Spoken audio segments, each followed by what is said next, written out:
and the Lincoln Airport on 93.7 The Ticket and theticketfm.com. John just tried Runza's new Jammin' Bacon Cheeseburger with its sweet heat bacon jam, pepper jack cheese, bacon, and cream cheese. Whoa, this burger's like totally... What? You know, Not sure I'm getting it. it's totally jammin'. Ah, I see. Well, don't jam with your mouth full. Try the Jammin' Bacon Cheeseburger. Because from the way we make it to the way it makes you feel, Runza makes it all better.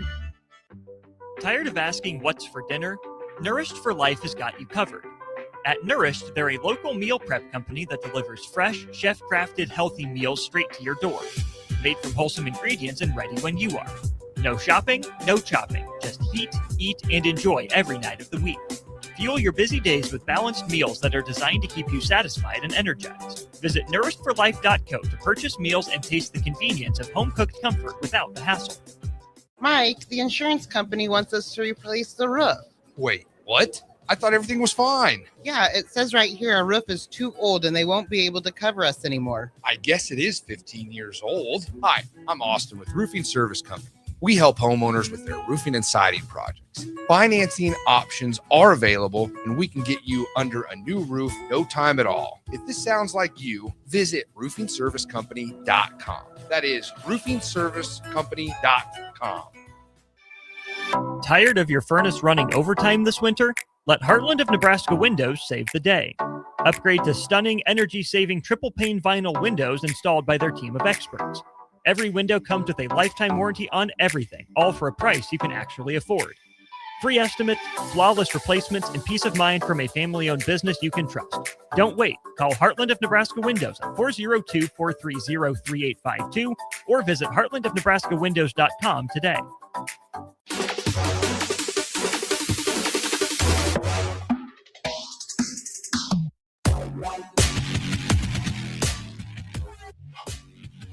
All right, welcome back in to 93.7 The Ticket, ticketfm.com. Harrison Arn is going to go solo a little bit under 10 minutes here as we get ready for our next state basketball game. Tristan Gomez will be on the call for the next one. And coming up here, we got number 3 Omaha North up against number 6 Omaha Westview. And that will conclude at least today's coverage of NSAA state basketball. We got the women this week, and we will be back at it again next week at the very beginning to go ahead and kick off men's basketball or boys basketball, however you want to call it, for the NSAA playoffs. If you guys want to join in, give me your thoughts. 402-464-5685. We had a couple of great games already, and counting the one just a little bit ago. Also, if I have time for it, I'll give an update on Husker athletics.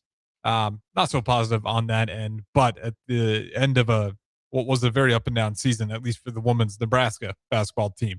But before we get to all that, just an update on the road so far. So in Class A, you had number 1, Lincoln North Star go ahead and take down number 8, Millard North.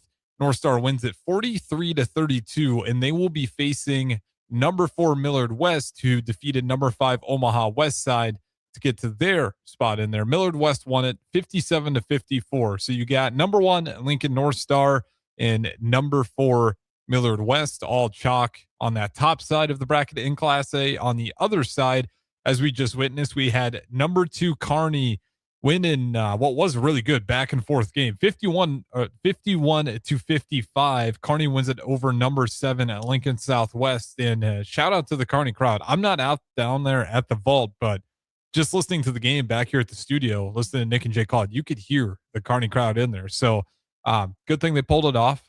It sounded like an electric game, a lot of back and forth action, and some really great shooting down the stretch there. Moving on, in Class C2, we had number 1 Pender take down number 8 Centura, 42-31. On the other side, you had number 4 Utah and take down number 5 Hastings St. Cecilia, 37-31. And on the other side of the Class C2 bracket, you got Elkhorn Valley winning over number 7 Crofton, 42-36. And then you had an upset. Number 6 seed takes down number 3 seed. Guardian Angel CC beats number 3 Oakland Craig 56-48 in an overtime thriller. And then down there in Class D2, we did have Dundee County Stratton take down Loomis with a final score of 37-36. So a close one between the 1 and 8 seed but the 1 seed ends up pulling through. And then you had another upset. Number 5, Archangels Catholic takes down number 4, Silver Lake, 55-33. They do so by 20 points. So that is kind of your wrap up on all the games that have happened so far for girls state basketball. But we'll go ahead and get into a little bit of the women's athletics as well. We did have Nebraska women's basketball season come to an end today. Unfortunately, it was a tough loss in the Big Ten tournament. First one, they lose to Indiana, 72-69. And a lot to take in with this one. The Huskers led it by as much as 20 points at one point, and majority of it being in that second half. And then, unfortunately, Indiana starts to take over in the third and then really puts their foot on the gas in the fourth. Despite the Huskers leading by 20, they fall to the Hoosiers, 72-73, which kind of ends what has been somewhat of a disappointing end to the season. The women's basketball team at one point, how many did they rack up here? I want to say they're close to 15 straight wins. And then it was that first ranked team lost. Number 17 USC, number 14 Iowa. They kind of pick it back up with a couple wins.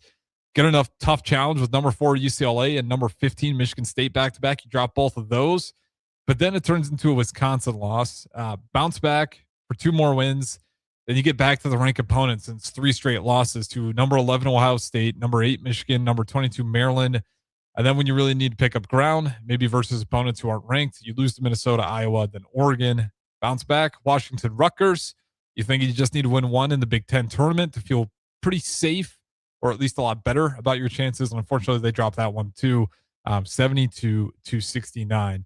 Part of it, you tip your cap to Indiana. Indiana's basketball, from what I saw, was just shooting the ball really effectively. Really elite offense on their part, but on Nebraska's side, you got to defend a little bit better, especially when you have the lead in that second half. You got to do anything you can to staunch the run. And yeah, so for reference, Indiana in this game shot 51%. Nebraska, not bad. They shot 42%. Difference was Nebraska took 67 shots, but they only made 42%. Indiana, they took 57 shots, made 51, and then you get to the 3-point percentage. Indiana only took 13 threes, and they made 5 of them. Nebraska would take 9 more threes, 5 of 22, and also only make 5. They shot 23%, Indiana 38%. Nebraska would win on the rebounds by a margin of 5. Turnovers pretty close. Nothing really stands out other than Nebraska had more chances to make baskets, and they couldn't get them to go through. On the flip side, Indiana was just a bit more consistent. With that being said, I'll go ahead and throw it to break. By the time we get back to it, we should be ready to start our next state basketball game. Again, we got number 3, Omaha North versus number 6, Omaha Westview. All that coming up next. Tristan Gomez will be on the call right here, 93.7 The Ticket. In a world where Wi-Fi battles rage and bandwidth is never enough, one family dares to connect it all. Work from home, influence all day, stream all night.